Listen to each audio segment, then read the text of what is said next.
لارجێکم بینەرانی گەلی کوردستان سڵایمەتان لەبێ خۆشحاڵمە میوارەیە گەرما و گەرمتان پێشکەش دەکەم وتەبێژی سەرۆک وەزیرانی عراق ڕایگەیان لێسادا حکوومەت سەرقاڵی تەواوکردنی پرۆژە یاسای بودجێ ساڵی 2021 بەپێی لێدوان یاخود وتەی وتەبێژی سەرۆکی ئەنجومەنی وەزیرانی عراق لا ساڵی نوێدا قەیرانەکانی نێوان هەرێمی کوردستان و حکوومەتی عراقی چارەسەرکراون.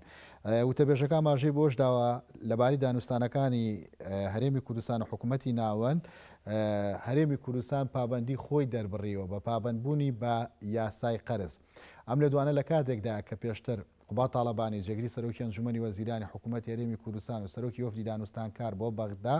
ئاماژەی بۆ کردبوو کە ئامادەن داهاتی نەوت و نانەوتی ڕادستی عراق بکەن لە بەرامبەرەوەدا چاوەڕوانی ئەوەن کە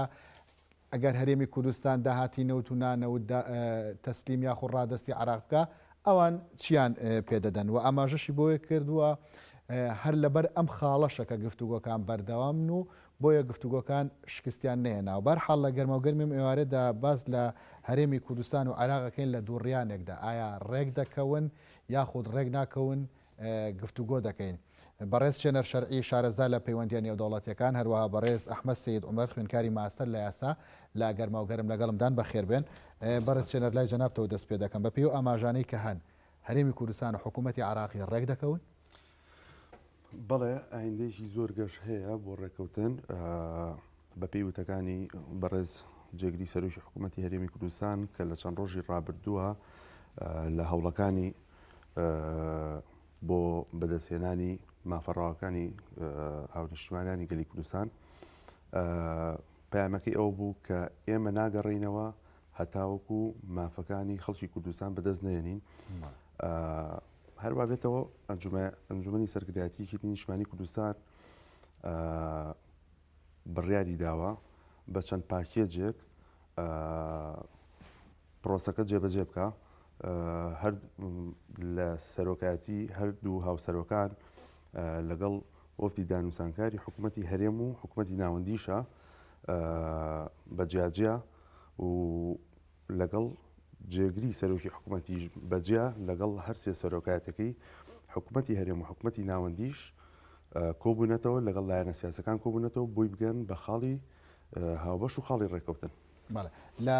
ماوەی 6 ساڵی ڕابردوودا بەڕێز شێنەریانی هەموو ساڵی لەسەر بودجە ڕێکەوتن دەکرا و دواتر لە جێبەجێکردنیە هەرێمی کوردستان یاخۆ حکوومەتی عراق پابەند نەدەبوون بە ناوەڕۆکی یاسای بودجە و بابەتەکە هاتەوە سەر خاڵی سفر وەکو دەوترێت. بۆ ئەم جارەیان ترس هەیە بگەڕێتەوە بۆ خاڵی سفر یاخود بە پێوە ئاماژانەی کە هەن وردە وردە ئەبێ لێک نزیک بوونەوەکان زیاتر بن. بەڵێ بێ لێک نزیک بوونەوەکان هەبێت لەبەر ئەوەی کورد ئەم جارە بەڕاستی ئەبێت شەریکی ڕاستەقی نەبێت لە حکوومەتی عێراقیە ئێمە نابێت هیچ دوورکەوتنەوەیەکمان هەبێت لەگەڵیانە ئەبێت پێگە و سنگ و قورسایی خۆی بچەسپێنێ لەبەرەوە ئایندێکی گەش هەیە بۆ ڕێکەوتنی نێوانیان. شەریکی ڕاستەقینە لە حکوومەتی عێراق ئەمە بەس لە چیە؟ شەریکی ڕاستەقینە لەوەی ئێمە پێشتر با بڵێن هەر ئەوەندە بوونمان هەبووە لە دوای بەڕێز مامجەلال وفاتی بەڕێز مامجەلال کورد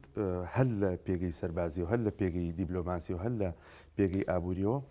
لەگەڵ حکوومەتی عێراق هەم ناکۆک بووە هەم ئاستی وردە وردە هاتوۆتە خوارەوە بەڵام لە ئێستا تۆ پێگەی خوب چەسپێنی شەریکی ڕاستەقی نەبی لەگەڵ حکوومەتی عێراقیە لە مافە دەستوریەکانە لە زمانە لە با بڵێن بەرجەستەکردنەوەی مادەی سەڵشلو بابەتەکانی تر. زۆر باشە. بەڕێز ئەحمەد سەید عومەر خوێندکاری ماستەر لە یاسا تۆ شەمان تێڕوانینەتەوە پێ وایە هەرێمی کوردستان و حکوومەتی عراقی ڕێک دەکەون؟ تا زۆر سوپاس بە خێراتی میوانەکە دەکەم وەڵام من ڕێک پێکتانەی کاک چێنەر پێم وایە ئایندەی ڕێککەوتنی نێوان حکوومەتی هەرێمی کوردستان و حکوومەتی عراق لێکەوە دوورە. ئەم ڕۆکە یەکێک لە ئەندامانی مفاوەزاتی نێوان حکوومەتی هەرێمی کوردستان و حکوومەتی عراقی کە هاوکات لە یەکێک بۆ لە شاندی حکوومەتی عراقی کە لەگەڵ شاندی هەرێمی کوردستان دانیشتووە باسی لەوە کردووە ئێمە لە دوای خاڵێک دەگەڕین کەوا حکوومەتی هەرێمی کوردستان بەمە بڵێ نەخێر بۆ ئێمە ڕێک نەکەوین بەدەر لە هەموو ئەوانە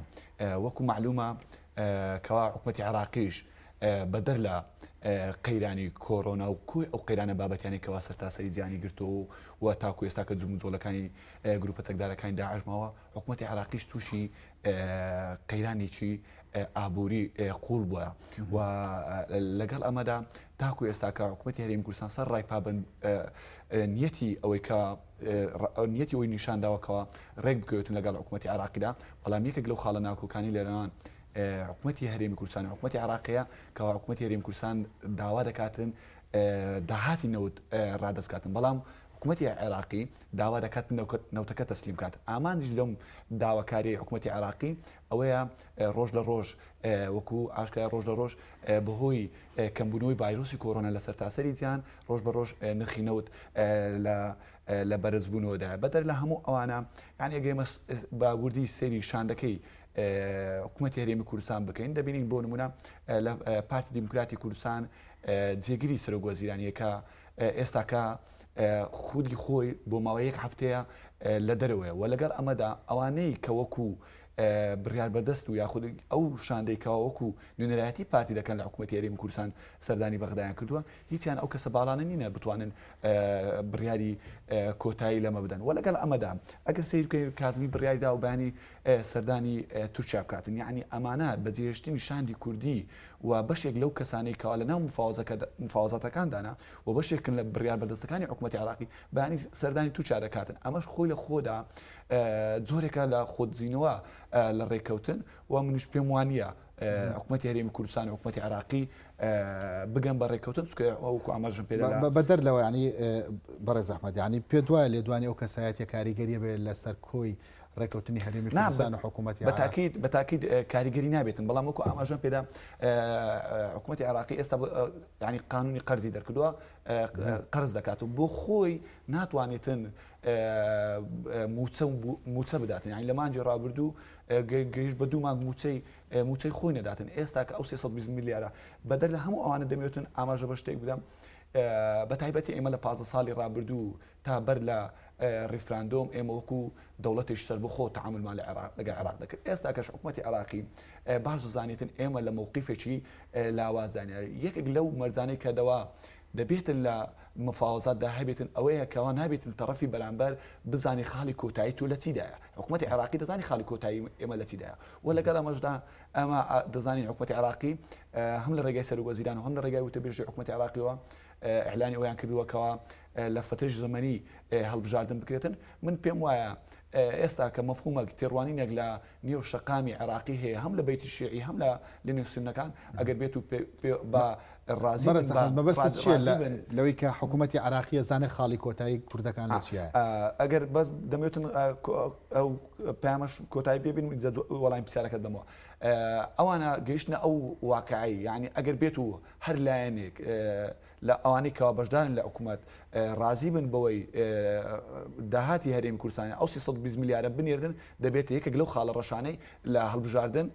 ڕەنگە ڕکابەرەکانی دژی بەکاری بینن و مەبەستی من لەو قسەی ئەوەیە کە نابێتن کەوا تەرەفی بەرامبەر بزانێتن خاڵی کۆتایی تو لە چیدایە لە مفاوزات ئەوەیە حکوومەتی عراقی دەزانێتن ئێمە بەدەستشکاوی چوونە عێراق دەزانێتن ئێمە چی دەوێتن و دەزانین دۆخی ئێمە چی و دەزانێتن ڕۆژانە خەڵک لە شەقامی کوردی خۆپیشاندان دەکاتن زەختەکان زیاترە لەسەر حکوومەتی هەرێمی کوردستان بۆیەکە ئەوان دەزان خاڵی کۆتایی ئێمە لە چیدایە بۆیەکە ئەوانیش زیاتر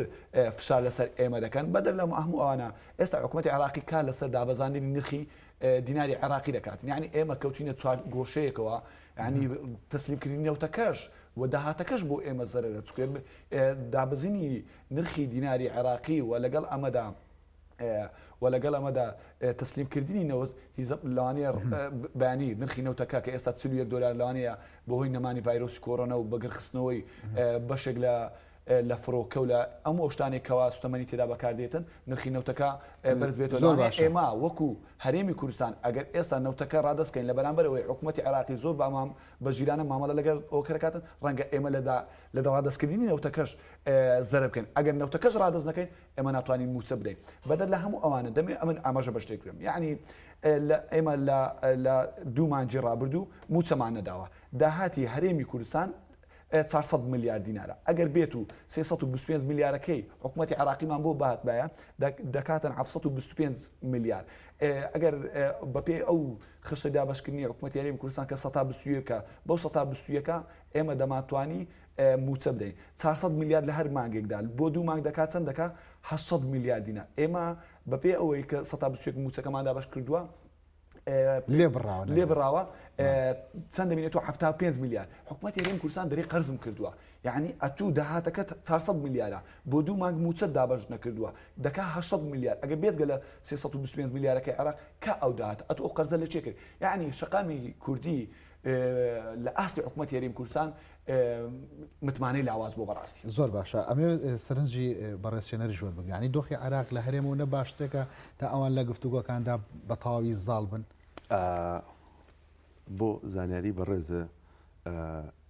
ئێمە لە ئایندەیەکی نزیکە با بڵێن لە نیوەی یەکەمی ساڵی نوێە کە مانگی شەشەکە هەڵبژاردننی عێراق بەڕێوەیە بەشێکی ئەم ململانەیە بەشێکی خاڵەکانی ڕێنەکەوتنەکە مزایدەی سیاسی لایەنە عێراقیەکانە ئەمە حاڵەتێکان حاڵەتی تریان سەرکردایەتی نوێی یەکێتی نیشتمانی کوردستان بە گوڕوتینێکی زۆرەوە کە چوونەتە بەغدا پەیامەکانیان و پلانی با و جیمیشیان هەیە لە ئەگەری لاوازبوونی پلانی ئەیە بۆ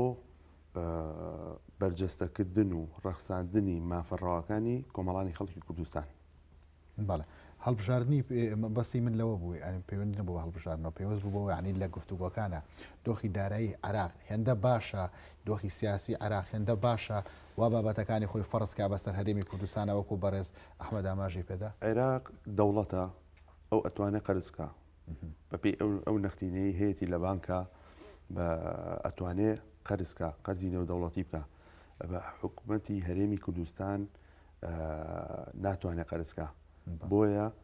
دۆخی ئەو بەڵە باشترە ئەنێ دەتوانێت شتەکانی خۆی فەرزکە لە لایەکەوە ئەتوانێت فەرزی بکە لەبەر ئەوەی حکوومەتی هەرێمی کوردستان پێشتر ئەم داهاتی ڕادەست نەکردووە ئێستا ئەوان قۆستۆتەوە کە زیاتر جەخت لەوە بکەنەوە هەم لەگەڵ مزایەتە سیاسەکانە بۆ ئەوەی لە ئایندەیەکی نزیکا کە هەڵبژار نەکرێ ئەمە مزایدەیەکی سیاسیە ئیکا بانگەشەیەکە لە بانگەشێکی پێشوەختە بۆ هەڵبژارنەکەی لایەنە عێراقیەکان هەم ئەوەشە کە بەڵێ ئەتوانێ بەسەر حکوومەتی هەرێما زاڵ بێت لەبەرەوەی تۆ لە پێشترە نەهاتووی ئەم داهاتە نەوتی و نانەوتیانیان ڕادەستکەی گەر تۆ ڕادەست بکردا ئەو زیاتر ئێستا پێ و زیاتر لێ گیر ناکە لێو قورسکات عراقیەکان چاڕوان هەڵبژاردننی پێشوەختە گۆڕانکاری دروستکات نەک لە ئێستاوە بە جۆرێک لە جۆرەکان بە مزایەدە یەکتری بکوژن گۆڕانکارەکە لە ئاستی نێودەوڵەتیە مەسەلەن یەکێک وەکو کارکتەری وەکو مستەفا کازمی کە نزیک بە ئەمریکیەکانە و بە ڕەفتارەکانی و مامەڵە یاسایەکانی کە لەم فترەی کە ڕابردووە کردوێتی بەڵێ گۆڕانکاریەکی باش ئەنجام ئەیە و ئەوەشە کە بتوانێت جەزبی دەنگی هاوڵاتیانی عێراق بکە زۆر باشە بەڕێز ئەحمەد تۆ زۆر بە گرنگی و باستەوە دەکەی کە هەرێمی کوردستان حکوومەتی عراقی ڕێک ناکەون ئەگەر ڕێک نەکەون چی ڕوەدا بەتاکید ئەگەر ڕێک نەکەون ئەلتەرناتیڤێک تر هەیە ئەوەیە ئێمە وەکو حکوومەتی هەرێمی کوردستان بگەڕێنەوە ناوماڵی خۆمان و لەگەڵ ئەمەدا چاوەڕێی هەڵبژاردننی پێشوەختە بکەین بۆ ئەوی بزانین لە هەڵبژاردننی پێشوەختە چێ براوەی هەڵبژاردننی پەرلەمانی عێراق دەبێتن و ئێمەش سنگمان چ دەبێتن لە هەڵبژاردننی داهاتوو بەڕای من پێویست ناکەتن ئێمە ئەو هەمووە تەنازولە لە بەرامبەر حکوومەتی عراقی بکەین یعنی یەکێک لەو شتانێک کە من پێم وایە لە ساڵی 2007 کاتێک قانونی نەوت و غاز دەرچوو حکوومەتی هەرێمی کوردستان خۆ لەو قانونە دزیەوە خۆ لەو قانون دزیۆنەی نهاتە ژێرباری حکوومەتی عێراقی بێتن ئیمزا لەسەر ئەو قانونەی بکاتن کە قانون نەوتیگازە ئەو کاتی ئەو قانونە دەبووە ڕژنووسی قانونی هەرێم و بەغدا ئەو کاتی بەغداد ناچار دەبوو بەوەی کەوا حکوومەتی عێراقی ئیلزام بێتن بە شایستەدارایەکانی هەرێم کوردستان من دوجار وەک خۆم ئیشاڵە وا نابێتن و پێچوانەکەی ڕازێ بەڵام دوجار بۆ خۆم ڕژبینم و پێشمان نیە ڕێککەوتم کردن و حکوومەتی هەرێم کوردستان حکوومەتی عێراقی ڕێککەوتنە لەسەوەی ڕێک نەکەوت و من پێم وایە یان دەبوو ئەمە بەر لەوەی ئەو هەموو ڕۆژە لە بەغدا بمینێنەوە لە یەکی دەی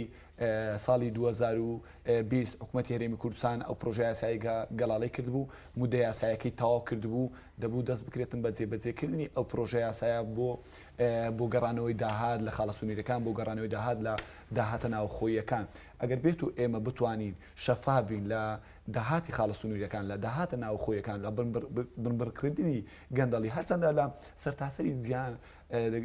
گەندەڵی بنبەر ناکرێتن کۆنتترۆل دەکرێتن بەڵام ئەوەی ئێمە دەبینین لە سەرتایی دروستبوونی ئەم کابینێ یعنی فۆزایەکی ئەحلامی گەورە هەبوو لەسەرەوەی کەوا دەتوانرێتن گەندەڵی کۆنتترۆل بکرێتن دەتوانێت بەڵام من دەمەوێتن یعنی بپرسم یعنی لە کۆمەڵانی خەڵکی کوردستان بزانم یعنی بپرسم کابینەی نۆ چی داهاتێکی گەڕانتەوە بۆ هەرێمی کوردستان پرۆژه یاسای چاکسازی کە لە پەرلەمان دەرچووە چی گەڕاندۆتەوە بۆ خەزێنەی دەوڵەت هیچ نەگەڕاوەتەوە بۆ یەکە باشتر وایە هەم بۆ ئەوەی بتوانین پێگەی خۆمان بپارێزین باشتر وایە ئێمە لە ناو خۆمان ڕێک بکەوین و لەگەڵ ئەمەدا بتوانین لە ناوخۆی هەرێمی کوردستان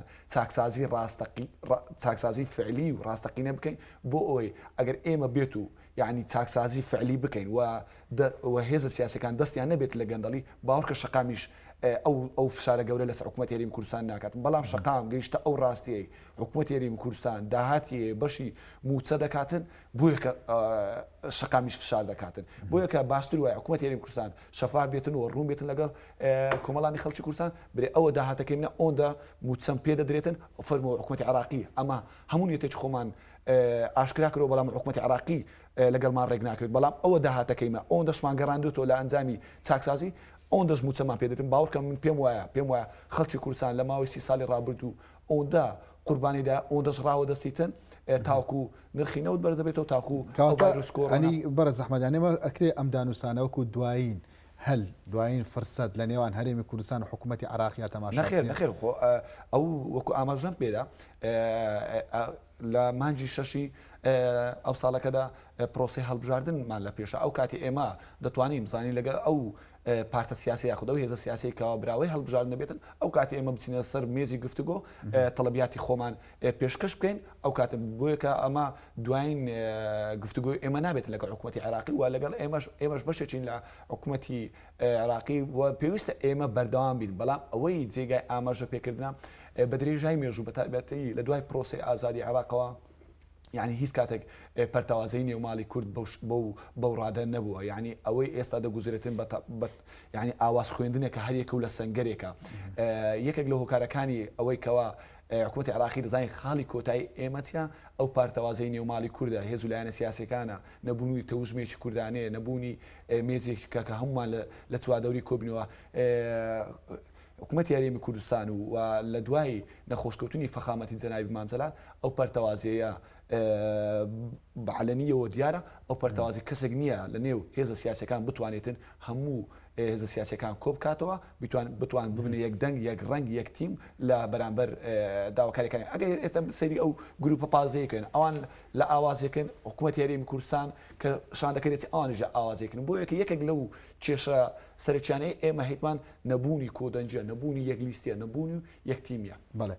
بەڕێز شێنەریانی ئەو پەرتەوازەی کە بەڕێز ئەحمەد ئاماژەی پێدا کاریگەری لەسەر دانوستانەکان دەبێت کاریگەری لەسەر پرسی کورد هەر لە عێراقدا دەبێت بە شێوەیەکی گشتی بەڵێ کاریگەریکی زۆری شێبێ ئێمە وەکو هاوڕێم کاک ئەحمەد باسی کرد هەتاوەکو یەکدەنگ و یەکگوتار و یەک ڕەفتار نەبین نێوماڵی خۆمان ڕێک نەکەینەوە ناگەینە چارەسەر ئەم ناوماڵی کووردە بەچی ڕێگەکرێتەوە بەچی ئەکرێتە یەک ماڵ سەرکردایەتی لایەنە سیاسەکان هەموو خاڵێکی هاوبەش کە چەسپاندنی مافەکانی کۆمەڵانی خەڵکی کوردستانە کەمترینی کە مافی خۆشگوزەرانی و خزمەتگوزاری و لانی کەم موچەکانە موچەی فەرمانبەرانە کە بتوانێت تەداولی بینی بازار و بژانەوەی بازار و دەستی کار بکرێتەوە دیسان جارێکتر. بەڵێ ئەو پەرتەوازەی کە ئاماژەتان پێدا لە ناو ماڵی کووردا هەیە هەر لە ناو کووردا هەیە خو لە پێکاتەکانی ناو سون و شیعەشدا هەیە لە ناو هەموو لایەنە عێراقیەکانە هەیە بەڵام بەڕاستی لە لای ئێمە زۆر گەرم و گورترە و لە لای ئێمە زۆر زیاتر دیارە. بەڵێ مەترسەکانی لەکوێ بە دەردەکەوێت هاتەن ها لەسەر هەرێمی کوردستانە یاخۆ لەسەر ناوچە کوردستانەکانی دەروێ هەرێمیش دەرەکەوێت نەخێر مەترسیەکانی هەم لە ناوخۆی هەرێمی کوردستان هەم لە ناوچە دابڕێنراوەکان هەم لە ناو عێراق هەم لە کۆی ناوچەکانی دراوسێمان لە ڕۆژهەڵاتی ناوڕاست و لە جیهانیش ئێمە بابەتێکی خواافی کاژنای مام جەلال هەبوو کە باسی ئەکا لە ساڵانی نەوەکانە وەفدێکی فەڕەنسی لە حکوومەتی فەڕەنسی داوەتێکیانەکەن داوەتی سەرۆکی هەرێمی کوردستانەکەن ئەڵێ من بۆ خۆم زۆرم پێ ناخۆش بووە من لێرە سەرۆکی زۆنی سەوز بووم و بارزانی سەرۆکی زۆنی زرد بووە نەمانزانیەوە کامی بۆی بچین لەوە هەنگاوەکانم دەست پێ کردووە بۆ ئەوەی حکوومەتی هەرێمی کوردستان یەکدەنگ و یەکڕەنگ بێت و یەک کەس هەبێت نوێنەرایەتی بکات و یەکدەنگ و گوتار و یەک ڕەفتار بێت. بەڵێ ئەو پەرتەوازەی لە ناو ماڵیشی ئەو سونەدا هەیە بە ئیجابی بۆ سەر کورد ئەشکێتەوە سەرکردایەتی سیاسی کورد ئەتوانێت سوودی لێ ببینێ ئەتوانین سوودی لێ بینێ لە ملولانەکانی بینیان لە کۆبوونەوە دانووسانەکانی لەگەڵیانە تۆ بۆ خۆت ئەتوانی لە ڕابردووە ئێمە دانووسانمان لەگەڵ لایەنە عێراقیەکانە هەبوو و توانیمانە سوودی لێ بینی. بەڵێ بەڕێز ئەحمەد با لەسەر ماڵیشی ئەو سونەژە و سەرنجەی تۆ بزانم ینی ئەو جیاوازی کە لە ناو ئەوانە هەیە ئەو پەرتەوازی کە لە لای ئەوان هەیە بە ئیجابی ئەشکێتەوە بۆ کورد وەڵی من پێم وایە وەکو ئاماژەم پێدا لە سەرەتاشدا لەبەرەوەی وادەی هەڵبژاردننی پەرلەمانی عێراق نزیک بۆتەوە پێم وانە ناکۆچی نێو بیتی شیعی و تەنانەت هێزە سونیەکانیش ببێتە هۆکارێک ئێمە بتوانانی سوودی لێوەگرین وەلا لەگەرەمەدا ئەمە بە درێژایی مێژوی ئەنێگە سەیری کۆی ئەو بابەتانەی یاخود ئەو ئالۆزیانی نێوان هەرێم کوردستان و هەرێم کوردستان و حکوومەتی عێراقی بکەین دەبینین لە زۆربەی جاران هێزە شیعیەکان هێزە سونیەکان لە بەرامبەر کورد یەک دەنگ و یەک ڕەنگن یعنی نەمان بینیەوە ئەوان ئەو پەرتەوازەیە باڵایان پێوە دیار بێ ئەوەی کە ئێستا لە نێو حکوومەتی هەرێمی کوردستاندایە بۆ یەکە من پێم وایە بەدەر لە ئەوەی کە ئەوان کۆ دەنگن لە بەرامبەر بە کورد